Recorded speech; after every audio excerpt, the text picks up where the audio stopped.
Welcome to How Women Inspire. Today, I'm joined by two of my very favorite people, women who absolutely have your best interest in heart at all times, and their extraordinary careers will knock your socks off. Lori Igleski and JeanAnn Nichols are here today.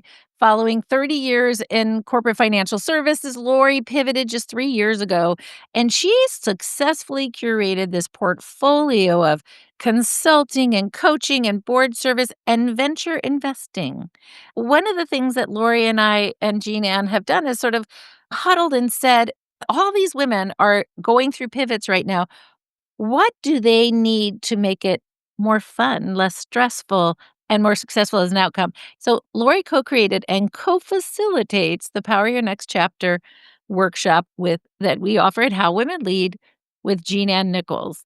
By the way, we call JeanAnn Nichols the walking encyclopedia.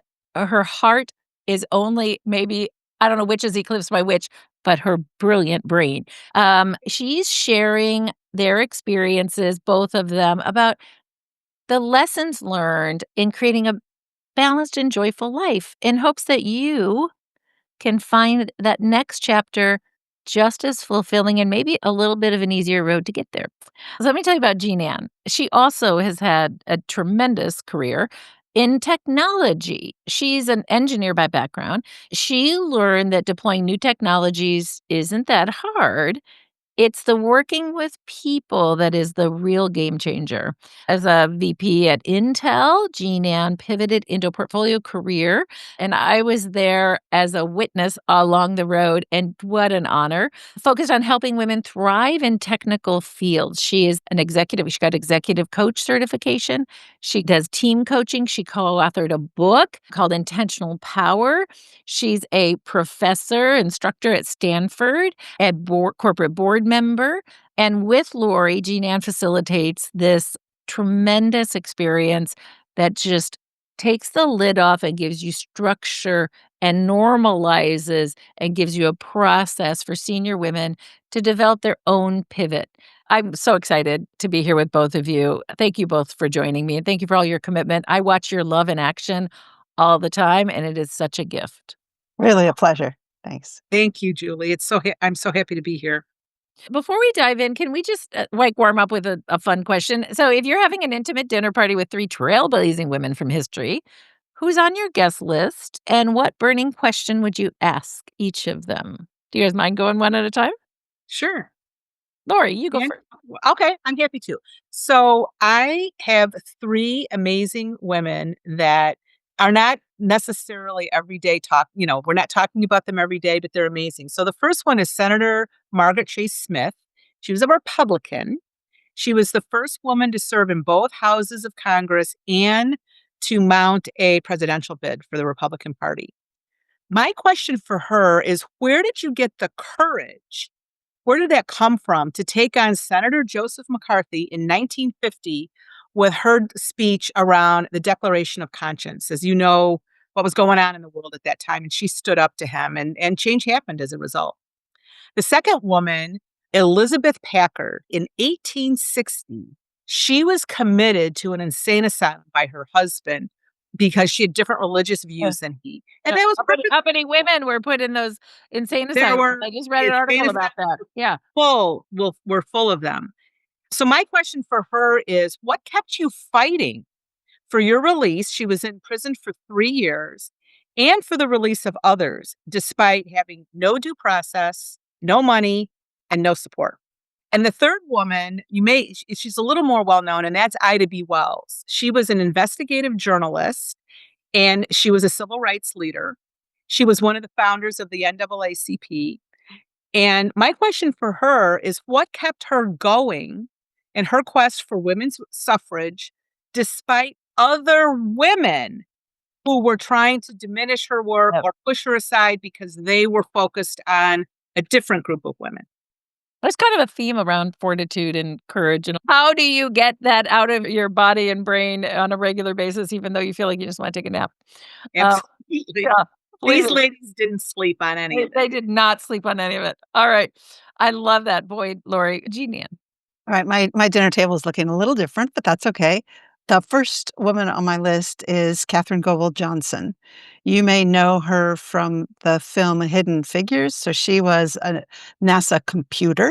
So they hand coded things before computers existed to do the first astronauts through NASA. And I really want to hear from her most precious gifts, learning she had, because she was so othered. Being a woman in math and science at the time, being a Black woman, working in a military installation. And I just think that there have got to be, even though her career is well documented, just her personal, takeaways and gifts, I think would be really inspiring. The second invited guest to my table is Jane Addams and her friend Heidi and Hamilton, Alice Hamilton. So Jane Addams was a social advocate. She created Whole House in Chicago, helping to bring people up. And Alice Hamilton was a late bloomer. She was a physician, which was pretty rare back then, and she studied factory worker diseases. And these two women together really revolutionized how we create a social safety net for people, a lot of immigrants. And so I think between the two of them, I would really like to hear how to influence systems, right? Because they were changing the world like one tiny family at a time. Yeah. Really Yeah. inspiring. And the third person at my table is another late bloomer called Julia Child, just because butter and wine, I mean, like, All that's a right. great conversation. Yeah, there we go. Paris, butter, wine. Yeah. Uh-huh. She could Obviously, I mean, there's some themes here about being late bloomers, and I just love that because I think when we're in this pivot, so many of us are one, we have to recover from all the bruises that Lori's guests would, help us and get courage to think about what's next. But also sort of, could that next phase be big, big, big? What might that be? And what would it take to actually recover enough from the bruises to move into the big, big, big? And would you both share a little bit about your pivot? Like, I know you might have had more than one pivot, but like maybe the big pivot, what was it like? What did it feel like? I'm happy to start. So my first professional pivot was October 2nd, 2006. I was in a hotel room in New York City. I was watching the news, and it was the day that the Amish school shooting took place. If any of you remember that, it was tragic. And I was sobbing because and the sobbing was certainly for that, but also for everything that I was experiencing in my life. And I actually had a stress induced asthma attack. And I thought, oh my God, I'm going to die in this hotel room and nobody is going to know.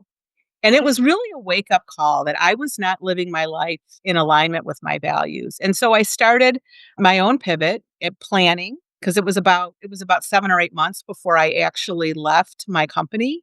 And I went through a lot of pain and I went through it by myself. And I kind of did jump without a parachute. How about you, Jean? So 8 or 10 years ago, I took a big pivot from a corporate role where I had 30 years in the tech industry. I was leading an organization of about 1,000 people, and I realized some things needed to change. And like Lori, I had the privilege of being able to plan a little bit for this pivot. I pivoted into a portfolio of about a third of my time coaching, a third of my time taking care of my mother whose health was failing, and a third of the time taking care of me because I felt I had really not been paying attention to my own health well. And I was fortunate because a lot of things were in my control. I knew my kids were graduating university and we were funding their schooling. And so I knew that cash outlay was going to end. I had achieved so many things I wanted to in my career. I was a vice president. I had spent 30 years in the industry. I was like, you know what? I'm done. I feel very satisfied with what I did there. But there were things that are out of my control as well. My mother's health took a turn and I was flying coast to coast.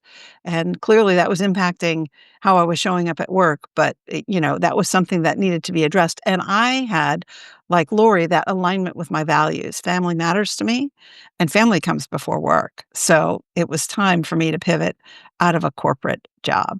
So I had that benefit of, in one sense, I had a plan. And then when the external forces happened, it was, I'm done. See ya. So, for everybody listening, I think it's really important that you listen to the message and the underlying story. Is the cost benefit starting to not balance for you? Is that starting to call you to move on to something else? What are your core values? Are they aligned with what you believe in and where you want to be in the world? So, thank you so much for giving that color and detail because I think it's so instructive for everybody listening. We all have those experiences, whether or not we're paying attention I think is the question, and so I think hopefully this conversation allows you to take a pause and think and pay attention to your values, misalignments or alignments, and the sort of cost benefit, and also, like, the opportunity that's coming up. I remember when my kids went off to when I finished paying for college, I was like, "Woo-hoo!" Like, I get to make very different choices now. Do you feel like were there other elements that were the aha that made it so you needed to do the redirection? Anything else that was going on in the world or in your life or family? Like, sometimes you've already done the work and it's like, "I'm not growing anymore. I've already done it." Like, to me, that's part of it. It's like, wait, like, repeating the same thing over and over in your life, it gets a little boring and might be nice to shake it up.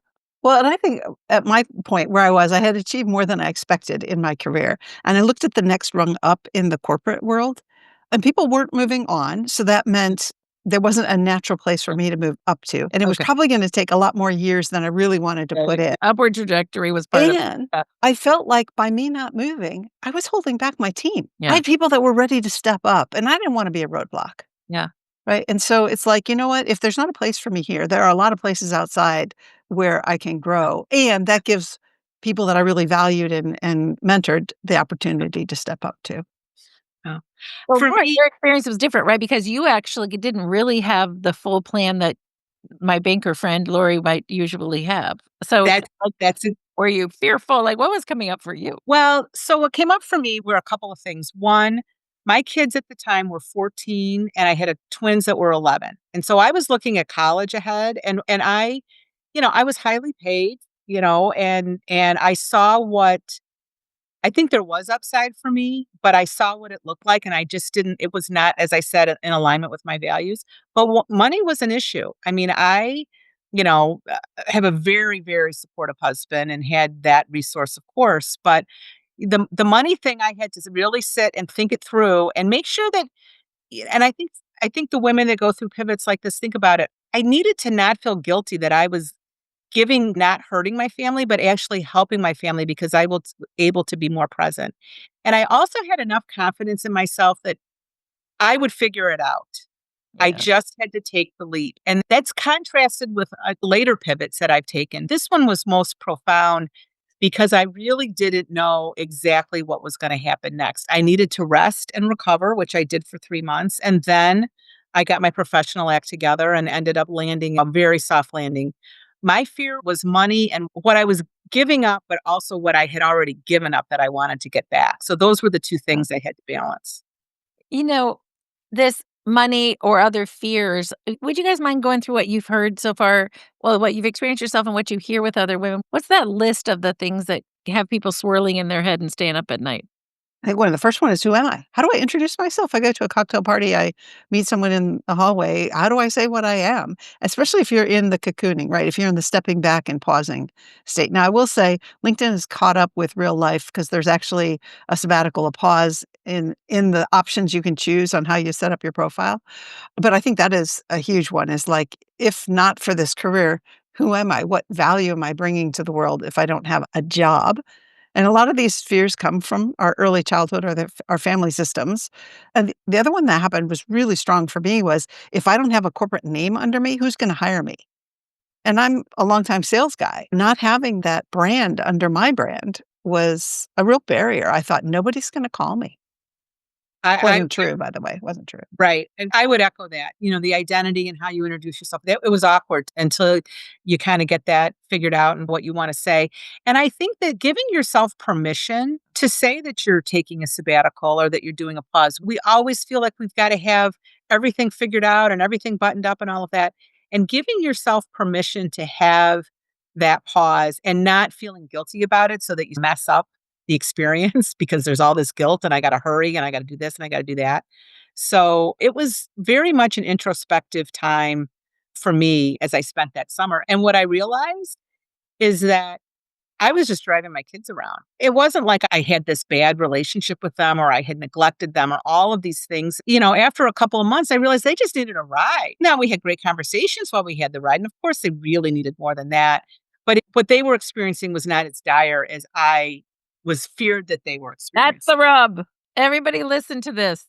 So, what I think is so important about, like, identifying and naming the fears is really figuring out what family of origin stuff, like JeanAnn said, what is really true and what are trade-offs you actually should be okay with. In raising my own kids and having part of it is, like, they had to stand on their own 2 feet a little bit more because I worked a lot, and that actually served them well now that they're 30.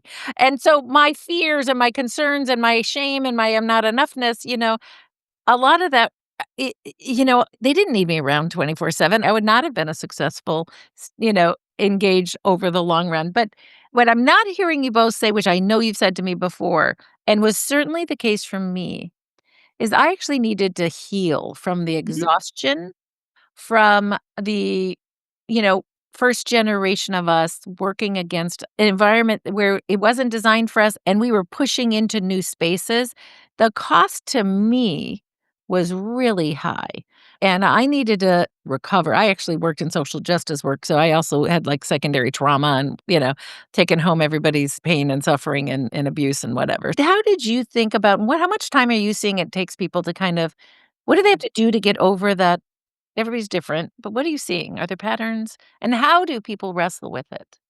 Well, in terms of rest and recovery, I think the first thing is giving themselves permission that it's okay to do that and that they're not being lazy or they're not, there's understanding that that is important and vital. Whether it's 15 minutes a day to meditate or deep breathe or whatever, or it's 15 months of not pursuing the same kind of professional lifestyle that they had before because their body and their mind needs that kind of rest. If you give yourself permission, the rest of it is easy. I think there's so many ways that people can find what gives them joy. What do they like to do? Is that spending time with girlfriends? Whatever that can mean. But you first have to get your mindset aligned around a different day and identity, as JeanAnn mentioned.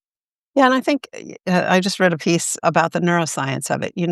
We have got this brain body connection. And if you look and see an empty calendar, when your body has been trained that it's a burst of adrenaline or something every time you have to step into a new meeting or make a new point or argue for your thing. And we've trained it almost like, our digital devices have gotten us hooked for the pop of Dopamine, right? dopamine, Yeah. right? Yeah, Yeah. it's gonna take time to kinda get used to not relying on that emotional hormone to get your highs and lows, and so for some people, it really is quite a lot of time. The other part that I find really heartbreaking is so many people I know who have stepped off of sort of the corporate treadmill, have gone for a physical and found that they have been ignoring symptoms of serious impact, and so that can also kind of put you on a different set of rails for a period of time. And so making sure that you take the time to unwind that sort of habitual dopamine hit of being, doing, getting the feedback. Because when you move out of an organization, out of a system, it's really you're getting feedback from your own surroundings, which kind Right. of comes back to Lori's point about figuring out how to either use a Calm or a Headspace or a small app to do some meditation, but really trying to get that vagus nerve just settled out. That's right. Took me a long time, as you can imagine. Yes, it does, but it's not just all the type A's. Even our introverts really need to take the time. So, I've decided in my brain, like, I think it's 18 months that it really takes to fully recover and reset. Like, if you're really doing that big, like, mid-40s, 50s, true reset and pivot, just to, like, reset both your body, heal, figure out how to live not on the adrenaline rush, and then and you gotta go through a lot of that before, to me, you can even really decide, "What am I doing next?" Which includes wrestling with the fear, etcetera. So thank you both for this. So, could you both share what is the advice you would have for someone? Some people it's a forced pivot. There's lots of different ways we come to this. What advice would you have?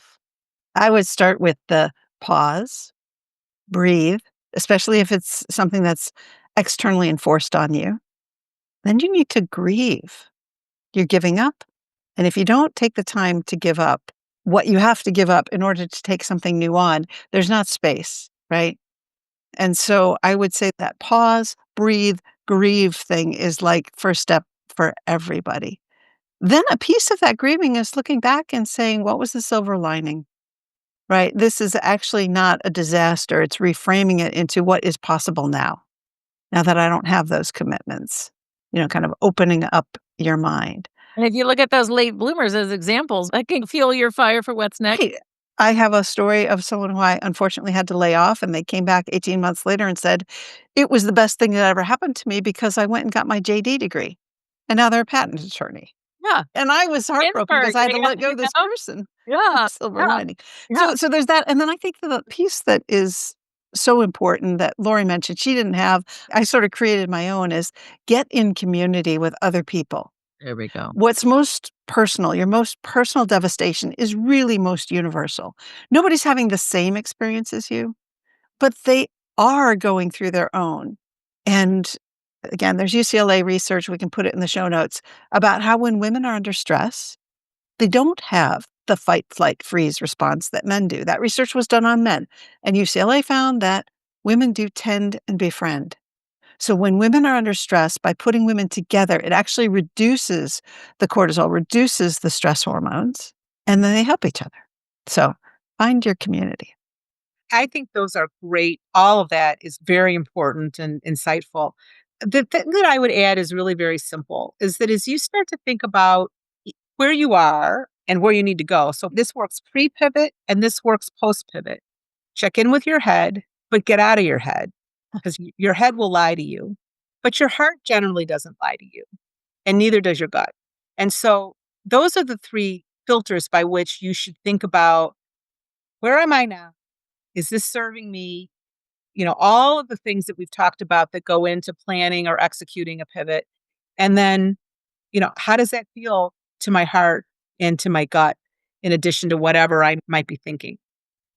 You just so beautifully outlined why I think having the How Women Lead, Power Your Next Chapter course is so critical because one, you need to be in community. You need to normalize and understand what you're not alone.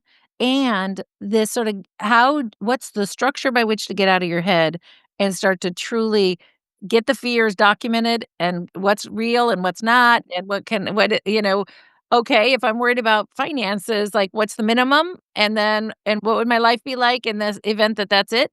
But what other ways can I tee up the other opportunities? One thing we didn't talk about as explicitly as maybe I'm watching this happen to people is this issue of being I don't want how do we say this? Ego? Like, I'm gonna admit here in public, I need to feel important and needed. I've done a lot and gotten a lot of awards. I'm not talking about that kind of thing.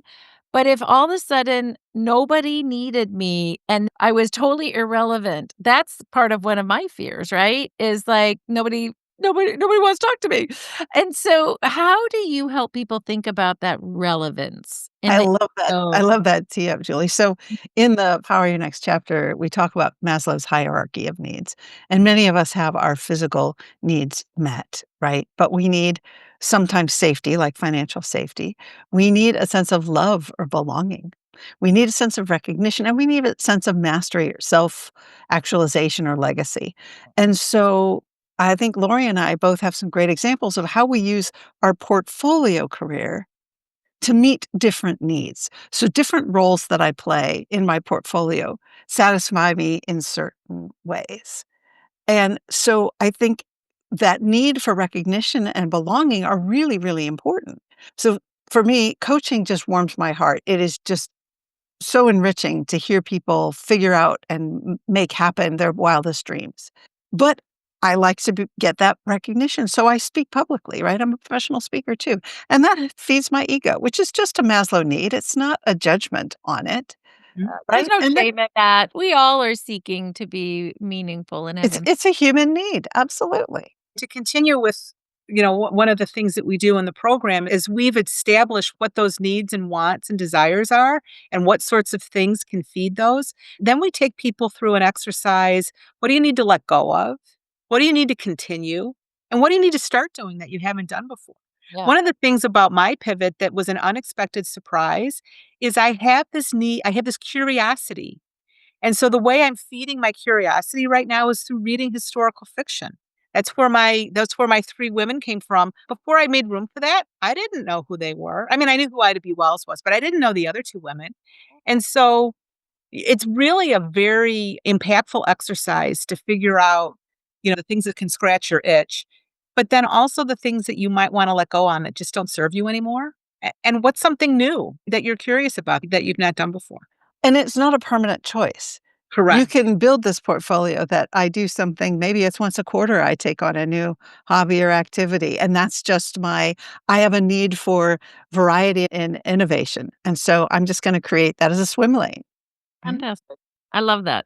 Oh, believe me, like that, creativity was not coming into play in my 30s when I was raising a family and the CEO of an organization. There was no space for that. But now that need to do the thing, that touch it and feel it is really prescient. Can I do a quick lightning round with each of you, just real fast? What song gets you pumped up for a big day? Serena Ryder, "Got Your Number." Do you know that one? When I'm feeling a little sassy. Right now is a fight song, and it's "Hit Me With Your Best Shot," Pat All Benatar. right. Watch out for Lori. What's one book you would recommend to all aspiring female leaders? Dare to Lead, Ah, Brené Brown. I think if people are thinking about a pivot, David Brooks' The Second Mountain is an excellent one, and if you're worried about AI taking your job, The Skill Code by Matt Bean. Oh, awesome. Do you have a personal motto or quote that you live by? Marie Kondo, "Does this spark joy? If it does, keep it. If it doesn't, dispose of it." And while she intended that to relate to your things in your house, it applies to people, it applies to jobs, it applies to experiences, and it applies to politicians. Love it. I have a motto Oh, called "Leaven the Atmosphere." So every conversation I'm in, every place that I go, how can I kind of leave it better than I found it? I love that. How can people find you? Best way to connect with me is on LinkedIn. Send me a message if we can connect for a virtual coffee, or if you're in Chicago, I'm happy to sit down with you in person. Wonderful, and you can also find me on LinkedIn, and I have a whole bunch of leadership blogs on my website, JeanAnnNichols.com. So if you wanna learn about pivots and seasons and how I view the worlds, you'll find quite a few opinion pieces there. Well, and that let me tell you, that's a Stanford course that people pay a lot of money for. There is Ye actually. If you worry about executive presence, Yeah, fall of '25, I'll be teaching on campus, so you'd need to be in the Bay Area at Stanford. there we go. Not a bad place to be in the fall. Thank you both. I'm so grateful for all of your commitment and care. I watch how much you give to the women in our community. It is the biggest gift ever. I see you in action, so I hope you're feeling like this is part of that pivoting to the meaning and impact that you both are having that's so deep and wonderful. Thank you, Julie, and really everyone in the How Women Lead community. If you're not part of the community yet, join us because it is life-changing. It absolutely is. Thank you, my friend. Absolutely. I would say How Women Lead has changed my life, and it's really helped me. It's been a great vessel for me to become who I didn't know I could be. That makes me so happy. Thank you both.